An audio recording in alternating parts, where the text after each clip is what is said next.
students who never use AI and those kinds of resources that can really up-level the work that they're doing are going to be at a disadvantage. And that's just true across the educational and professional world moving forward. AI is going to be inevitable, and those who are familiar with it and comfortable with the technology and know how to use it ethically so that it helps them work faster and work better, but doesn't replace or outsource their work entirely, are going to be an advantage in the future because they're going to know how to make the tech work for them and not as a replacement for them. My name is Julia Dixon, and I was a college tutor who helped high school seniors, college applicants, work on their college essays and get into their dream school.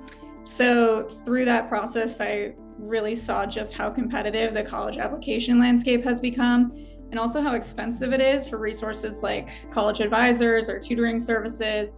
So my goal was to really automate the process that I'd created for college applicants using AI so that those kind of services that a college tutor offers could be available at a much more affordable price for more students. ES.AI is a generative AI tool, meaning that it's a tool students can access to help them stand out when they're working on their college applications and especially their essays. So our goal is to help with wherever you are in the process. Most students start from the beginning with brainstorming, and we help them come up with the best way to tell their story by connecting it to things that college admissions counselors look for, like a future career goal or a social issue they're passionate about or a difference they're going to make on campus. So we really specialize in helping students make those connections, but we can also help with things like outlining and editing and all the things that a college tutor would provide to help you stand out in a super competitive process.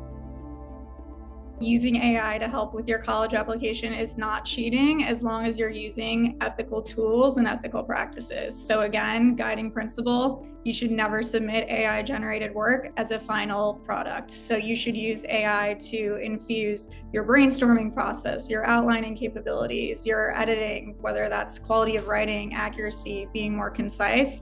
Using those kind of things in the same way that you use a human tutor is not cheating. And in fact, I think any teacher or counselor would approve of and even encourage the use of those kind of tutors if their students have access to them. And AI can be thought about in the same way. And now that access is available to a lot more students. So no, it's not cheating.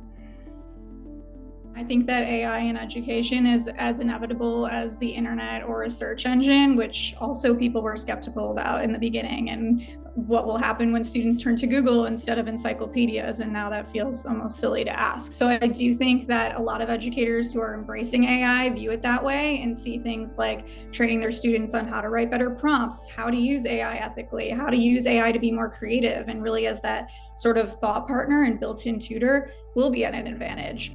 In education, AI is inevitable. Students who aren't learning how to use it properly or using it in general are going to be at a disadvantage because one recent study by Accenture found that it can save you up to 40% of work time, including in education. So that's just time that they're going to be spending that they could be, spending on something else, having fun, doing something else valuable.